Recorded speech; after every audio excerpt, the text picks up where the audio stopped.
What does the customer get when you're working with them to implement these principles? How exactly are you transferring that knowledge to them? So we actually, one of the most impactful thing that we do is to invite them to visit our factory, because this is where circularity can come to life. And we have obviously over 200 factories around the globe.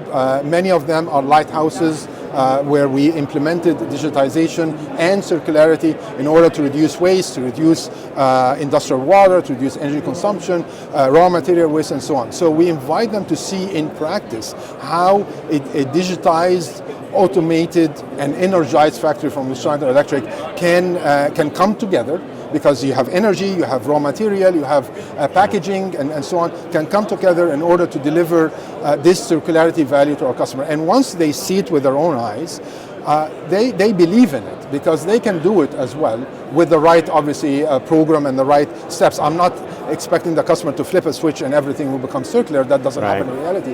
It is a program that they need to advance their change management, their behavior, in order to manage that over a period of time.